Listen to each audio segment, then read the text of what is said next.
It's hard to ask a question, right? We ask you all these additional questions, and then that helps us get you to a much better refined version of the question than what you started off with. Don't blame the user for not being able to come up with a good question. Instead, try to have the AI work for the user to get them to a good point. Start with something really vague. It could even be a single word. I think that's the sort of thing that we want Perplexity to be, the ultimate app that keeps working for you to make you smarter and smarter. Hi, I'm Seth Rosenberg. I'm a general partner at Greylock and host of Product-Led AI, which is a new series exploring the opportunities at the application layer of AI. Very excited today to have Aravind Srinivas, who's the CEO and co-founder of Perplexity. Perplexity is one of the few AI tools that I use on a weekly and often daily basis. It has exploded in popularity over the last couple of years since it was launched in 2022 and now is at tens of millions of monthly active users. Very excited to have Aravind on today to discuss the product and the future of AI applications and the future of Perplexity. So Aravind, thanks for joining. Thank you for having me, Seth. Maybe to get it started, would love to just hear about your background and what are the series of experiences that led you to start Perplexity? I'm originally from India. Just like a typical nerd doing all these Olympiads and, cracking the entrance exam to the IITs, got a degree there in electrical engineering, stumbled upon AI and machine learning during my undergraduate. Used to borrow gaming rigs from students in the lab to train neural networks. Got excited about DeepMind's Atari results, started to try replicating it. Wrote a few papers that got me into Berkeley for a PhD in AI. I wrote a paper there that got me an internship at OpenAI under John Schulman, the guy who went on to be the lead scientist of ChatGPT. Little did we know, right? We would all be doing the same things later, but at that time it was not clear at all. AI was still a pretty research discipline. And then I got an internship at DeepMind. The writing on the wall was clear that generative AI is getting really, really successful. Even at the time of GPT-2, it was during those days that I would really think hard about what is the next page rank. Yeah, I would even read all these books in the Google library on how Google works. The startup fever hit me too. Berkeley is pretty close to San Francisco. So I would hear about startups. I watched the TV show Silicon Valley. Initially thought it was funny, but then people told me it's quite close to reality. Definitely. So I was pretty excited about all that and tried to start companies literally on lossless compression. That's a little too close to Silicon Valley, I think. I know. It's actually a good idea. And generative models are the way to do that. I think it'll be done in the near future where the hardware gets better. But it's sort of the thing where I was really thinking hard about how to build a company in the Google style where there is a core underplay of research, but the exposition of that is an end user facing application. We really wanted that sweet spot where it is a product that people can use every day, and more people use it, the AI gets better. And the only way to improve the user experience in a dramatically significant way is to make advances in AI. We really tried hard to think about what are categories where this can actually be done. Larry Page is famous for saying this, that the mission of Google stays relevant as long as AI is solved. It's an AI complete problem to solve search. Yeah, that's super interesting. You truly solve search, not just giving you 10 blue links, but actually getting you whatever you wanted really quickly. I was very inspired by that. And then Transformers were really beginning to take off. I was excited about it, but it was still research stuff. So I worked with the people who built Transformers at Google. And then in 2022, DALL-E and GitHub Copilot and all these things began to take off, not just in terms of people using it, but revenue generating machine. That's when I thought, okay, this is pretty serious. This is no longer a thing that we used to just do research in labs and write papers on, but people can actually build front ends around it where core model itself is the product, except of course, not just the model alone is not sufficient, but the model is doing a lot of the heavy lifting behind the product. And then you can build a lot of cool UX around it and collect data and make it better. So I reached out to Elad Gil and Nat Friedman around the time. Yeah, I DM'd them and both of them responded. And within a week or two, they both committed to putting in together around 1 or 2 million. My friends were look, you're going to regret if you don't ever try. And these two are legendary investors. So you're not losing anything. Worst case, you go back and keep doing your research at Google and you get money anyway. So this thing is worth trying. I always wanted to disrupt search. I'm obsessed about search and Google. That obsession carries over even today. But I think Elad was right in pushing me to think more about hey, concrete ideas. Don't just talk in abstract. But the initial idea was not what Perplexity is today, right? So we started, okay, so how would it look like if you searched over your data sets you own or like very narrow data sets? And that went on to prototypes of searching over Twitter, searching over LinkedIn, GitHub. I even once met Reid Hoffman in those early days. I asked him, hey, like there's this LinkedIn search prototype, but LinkedIn's known for suing people who scrape their data. Is it okay? And like he just laughed. So but one day we just had this. I thought that, okay, what if we just searched over the whole web, like built a tool for ourselves to ask questions about anything, came out of our own need. We just did not have any company building or product building experience. So then we just built a GPT 3.5 Slack bot, and that was working reasonably well, except that it was hallucinating, just made up stuff. So then like we saw how to solve the hallucination problem is combine like search index and LLM, use search engine, retrieve, and then it's like have the LLM do the summarization. That became Perplexity. And that was this day where like we had it and like few people were using it and like there was a lot of interest. I was using it myself regularly. But then the fear of launching it was there. Like what if people think I'm an idiot or like too ambitious? So I was not sure. And then when we sent the prototype to people would be like, look, I think this answer idea is cool, but you should still put the links. I want to be able to pick link or answer according to how it works. But we felt like if we did that, we would not differentiate at all. It would just look like another Google, yeah, except there's like some summary at the top, and pretty sure they would do it themselves. There is no like differentiation. You really want to make it prominent that you're different. We thought, okay, the real difference is this: it's no longer a search engine; it's an answer engine. It just gives you an answer, and there are sources. That's it. And the sources thing comes from our academic background. We always cite things when we write a paper. We thought it's a worthy experiment. Like, at least whenever there's question and answering, people come here. And regular searches, they go to Google. That was the thinking. I feel like you're taking advantage of two things. One is this new technology that enables a new way of basically retrieving information for people.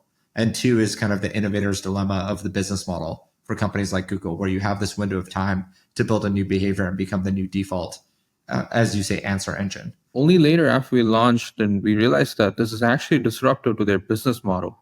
Like there's always this question, why would Google not do Perplexity? Google can do a search generative experience. They can put the experimental AI summary at the top, which makes the page even more clunky and slow, honestly. Like when you're going to Google, you're just you wanted that 10 blue links quickly, get away from there. But the business reason that like, okay, people actually just get the answer, what's their incentive to click on links anymore? It's much lower. At least a fraction of link clicks will be much lower. And then they make money of people clicking on links, which means they don't have an incentive to actually lower the link clicks. They only have an incentive to increase it. So even if they do the SGE thing for every query, they don't have an incentive to do it for commercial queries. So it's kind of like we felt like, okay, clearly there's an angle here. And then ChatGPT was not using internet for all the queries anyway, and it's trying to do everything in one chatbot. So we felt like that there needed to be exist like one focused product on just web search in the form of an AI conversation, and that became Perplexity. I've heard you talk about how everyone has natural curiosity, but not everyone knows how to ask the right question. It's hard to ask a question, right? So how do you solve that in the product? So I think like there are a few ways we try to address this. Like first step is, suggesting questions to ask you when you come onto the search bar itself, which is something search engines already do. But we don't do it in a way where it's like a little auto suggest as you keep typing, it keeps changing in the drop down menu because we didn't find that users liked it. That was more tuned for the search engine use case. And then we have this Perplexity Discover, that has like interesting threads of recent news and like other like scientifically curiously interesting things. You can look at that and sort of get a feel for what questions to ask. And we also do this thing of the pro search when you're starting with like a question and then you're like using the pro search toggle. We iterate with you and we ask you clarifying questions and then we expand your question together. Like, for example, you can start with like trip to Japan. And then we ask you like, which part of Japan are you interested in? What are you interested in doing in Japan? Is it culture and like, or is it like nature or is it like food and sightseeing? We ask you all these additional questions and then that helps us get you to a much better refined version of the question than what you started off with. Yeah, I like your perspective that not everyone needs to be a prompt engineer. And solving this problem of answers includes solving the problem of asking the right questions. That's sort of the direction to take all these AI assistants towards, where don't blame the user for like not being able to come up with a good question. Instead, try to have the AI work for the user to get them to a good point. Start with something really vague. It could even be a single word. Right? I think that's the sort of thing that we want Perplexity to be, the ultimate app that keeps working for you to make you smarter and smarter. So this is how we see Perplexity in three dimensions: accuracy, latency, and readability. So this is talking more about the readability part of it. And the readability should be tuned for different query categories. I think Perplexity started off as being very useful for fact checks and like deeper dives into like scientifically interesting topics. I mean, like the traditional search use case of just like getting the latest score in an ongoing NBA game, getting the latest score in a tennis match, or converting US dollars into euros or like in Indian rupees. These sort of use cases are not covered well in Perplexity today. That's the truth, and we have to improve here. Google does an amazing job of this today, that giving you all this information really quickly in a way that is so tuned for your visual eyes to consume them very fast. Basically, what I'm trying to say is summarization, giving you answers in the form of paragraphs. Having all people just converse and chat in this UI is not the right motive. If I'm asking about Seth Rosenberg, I should get like a knowledge panel about you that has the salient parts of you highlighted to me. And if I ask about Greylock, I should have the same thing.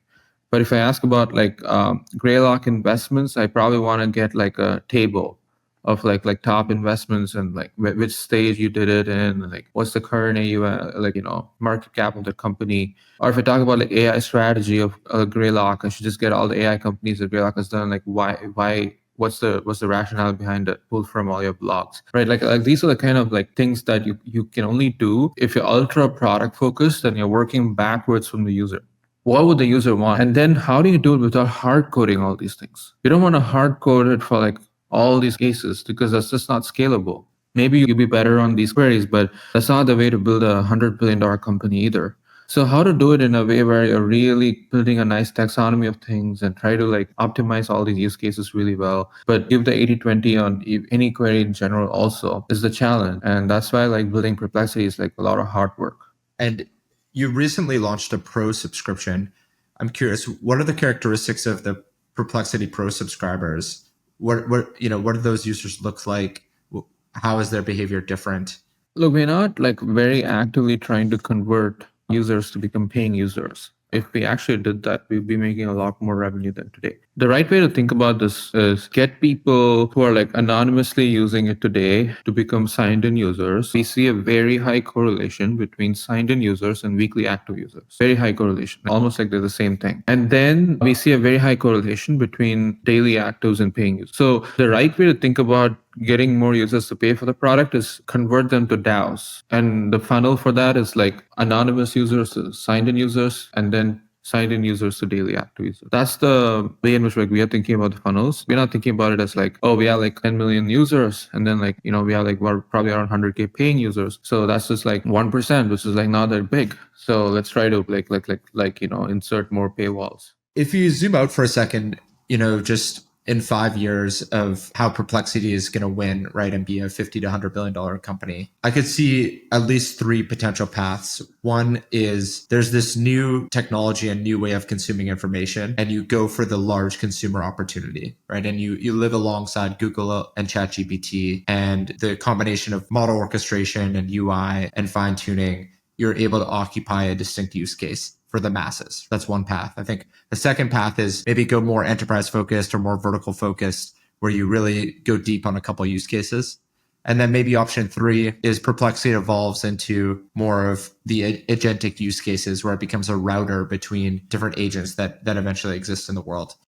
I think all these are interesting scenarios. The challenge for us is to not try to do everything at once and fail at all three. I don't even think about it as like consumer, router, enterprise. I think about it as like, how many queries per day do we have today? How many do we want to have in 5 years from now? And how do I maximize that? That's it. That just means that we are going for growth and usage. Even in an agent's world, my belief, maybe Sam Altman or somebody else might say something else, but my belief is people will still want to ask questions and make their decisions themselves based on the answers the AI gives them, and then task the AI to go execute their decision. You're doing your research on Perplexity, and it helps you to arrive at a decision of what you want to do.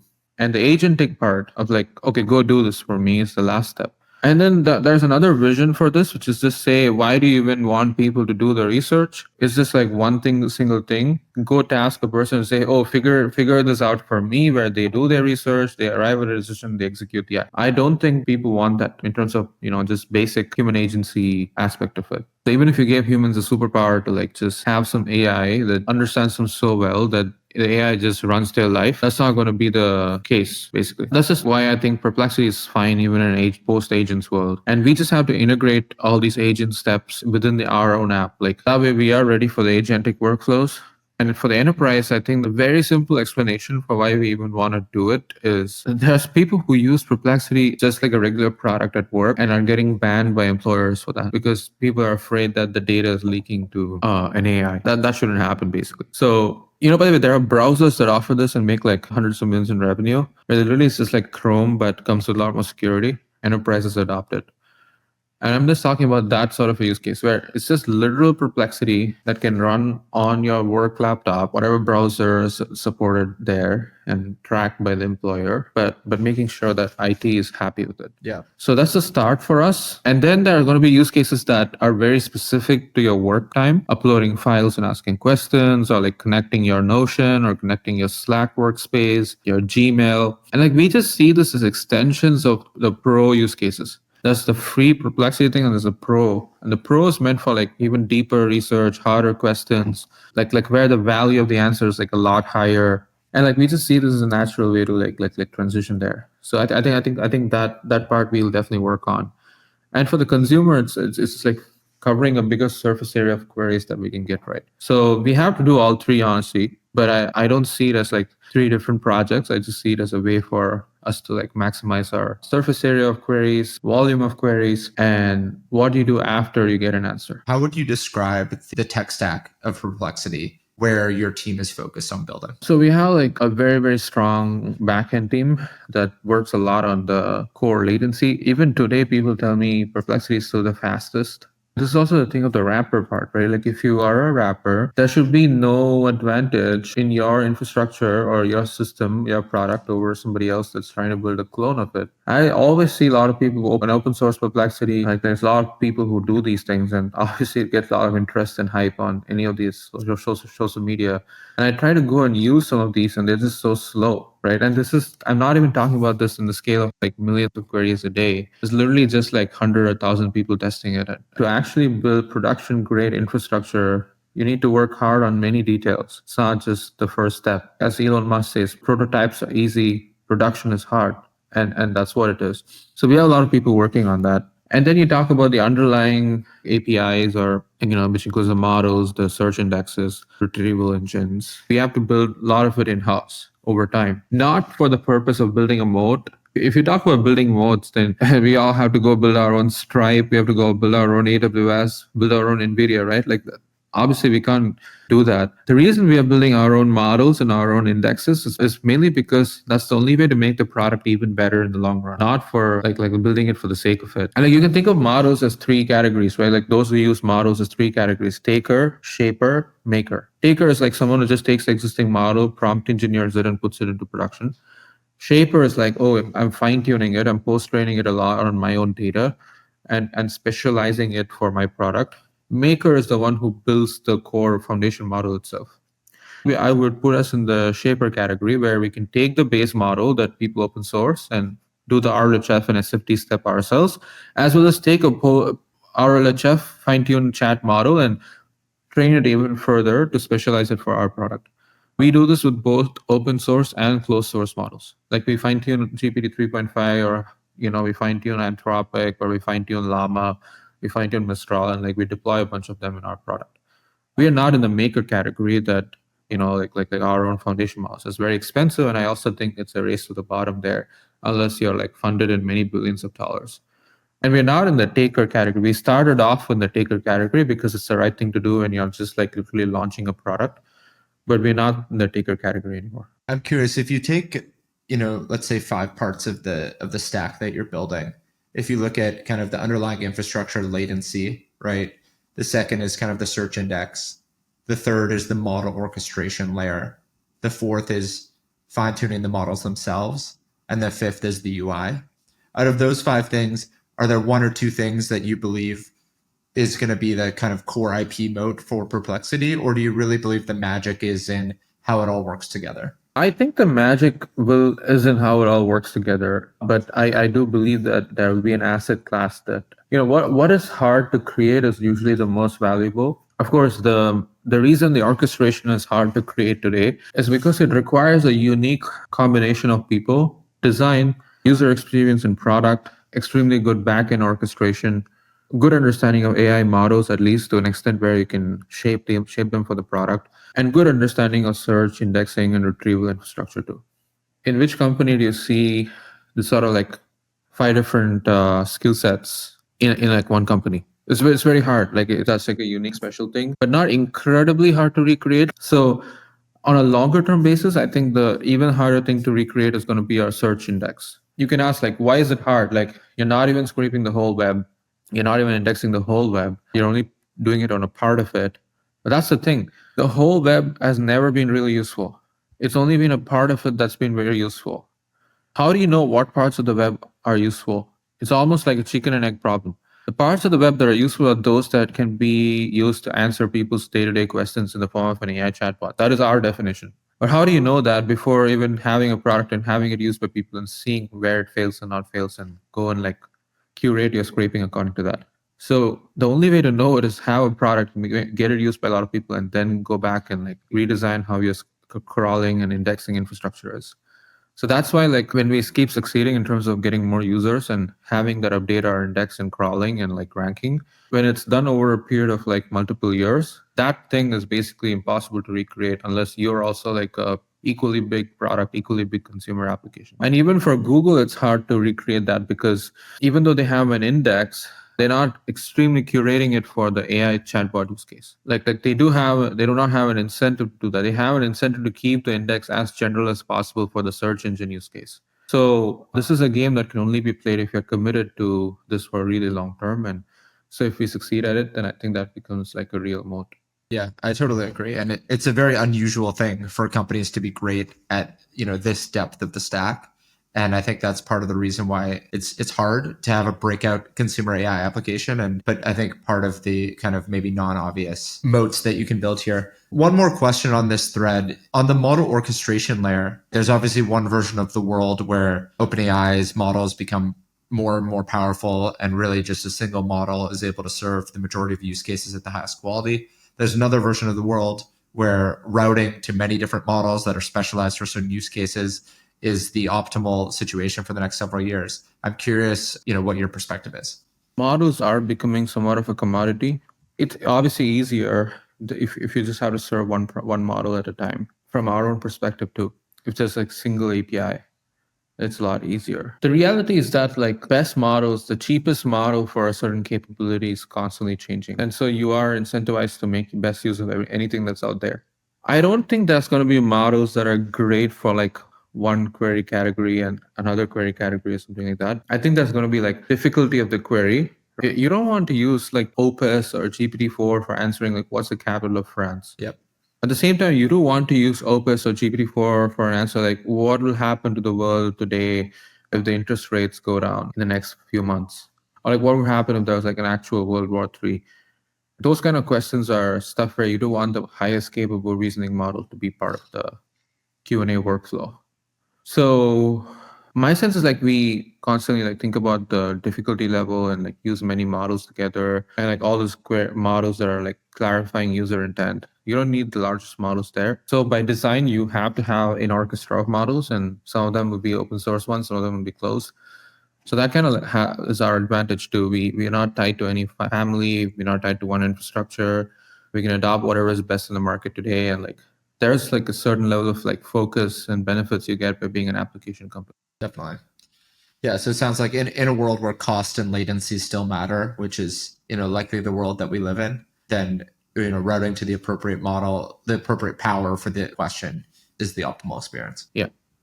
I'm curious, in a world where Perplexity answers everyone's questions. What does that do to the value of an underlying website or application? There's no way to cook a good meal without the right ingredients. I see Perplexity as like this final cooked meal, but the ingredients are coming from different websites that keep creating interesting content. And I think, like websites that get cited on Perplexity going to be an important thing. Like whether your content in your site actually becomes part of Perplexity answer, and there'll be the whole citation economy created out of it. This is already true in like professions like academia, where like the number of citations you have is tracked, and like whoever is highly cited is very respected. So domains that are highly cited, Perplexity answer on day-to-day human question answering, I think would be like really respected. Like they'll build brand authority scores and trust through that. This is sort of the equivalent of like number of visits a month you get on SimilarWeb in the new citation economy. The whole page rank thing was like sort of re-emerging. It was inspired from academia that like pages that got highly cited are important. Like the websites that get highly cited are important too. Except that was done through the backlink structure, but now it's done through like whether the website's content got cited in an actual answer. And that can be used to build a new different page rank of the web.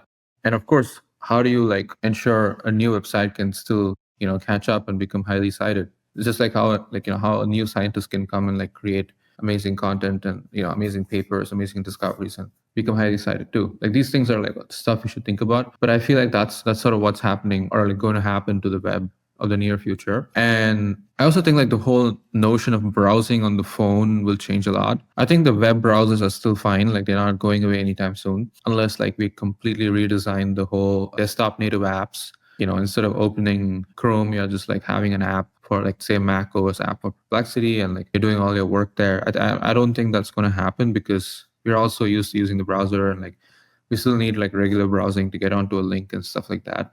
But I think on the phone, it's a different scenario. I do feel like the earlier era when like people were worried about Google losing market share because things are moving more to the phone, that didn't happen to them. And that's often the thing that Sundar Pichai says, like, oh, we survived the mobile thing, so we're going to survive the AI thing. But actually, the AI thing is where the mobile becomes an even bigger problem than before. Because even though mobiles came, there was no technology where people could directly ask questions and have AIs do work for them instead of having to go to websites and manually enter details, which still happens on the phone. But now I think all these things are becoming quite close to possible or already possible to some extent. So the necessity for you to actually open the Chrome app on your phone is much lower. And that'll definitely decrease the surface area of ads on the mobile browser. And so that's definitely going to impact like all the CPC and CPM economy on the phone mobile web. Mobile web definitely going to get disrupted more, and people are going to use mobile apps, native mobile apps more directly. Yeah, one thing that's really interesting that you said about the citation economy is I think there's one way to view of the future of Perplexity as commoditizing, web pages, but there's another way to view it where it actually increases access for the long tail because the navigational Google search is really a winner take all for every individual search where you click the top link and that's usually where you stay. Whereas in a world of Perplexity, if there's an interesting paragraph on page 30 in the Google search results, that actually may be elevated into part of the answer and actually be elevated by citations. That's right. Yeah. Two closing thoughts. One is I'm curious how business models will evolve, right? When you're delivering an answer, obviously you want to stay true to the integrity of the answer. That could also end up being a valuable auction process in a way that's different than the existing Google business model that is famously, making almost $1 billion a day today. So I'm curious how you see these business models evolving in a world of Perplexity. People are expecting immediate changes. That's not going to happen, right? Like these are empires that have been built over a decade or two. The AdWords started around 2001 or two, I believe. So it's been like 22 years or something. It's not going to just come crushing down immediately. And that's how, whatever advertising revenue Instagram is making or Facebook is making, these are all like things that ideally should have been Google's, right? Like you can make a case for that. And because they created a new way of like people discovering content, they created a new ad economy around it too. And that's going to happen to the AI chatbots as well. Right now, these are a lot of these are like weekly usage tools. But as they start becoming more and more daily usage tools and part of your workflow, and the way you work changes, the way you live changes, like how you make your decisions changes, where you get your decisions from changes. I think all the people who are currently advertising right now on the traditional old platforms will also like rethink their strategy a lot. And this requires education from our end to them that, hey, look, you can also come and advertise here, and this is how you do it. These are the ad units that you're going to bid for, and this is how the economy is going to work. People automatically change. And like I said before, it might be a lower margin business. Most likely it will be. Like, it's not going to be this 80% margins business. But that's the thing, like for a newcomer, any positive margins are fine. For an existing incumbent, like even a marginal reduction in the margins, like existing margins, is like really bad because it's happening at scale. So that's why I think like this is like one of the very rare moments in computing history where startups are at power over the incumbent. I totally agree. Okay, well, let's leave it at that. Aravind, thank you so much for joining. Thank you for building this product that I use all the time, and have really enjoyed getting to know you over the last several months, and appreciate you spending some time today on Product-Led AI. Thank you so much, Seth.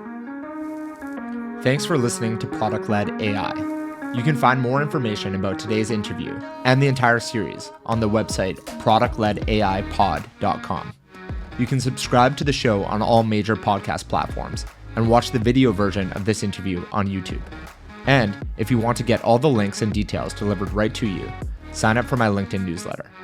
I'm Seth Rosenberg, and this is Product-Led AI.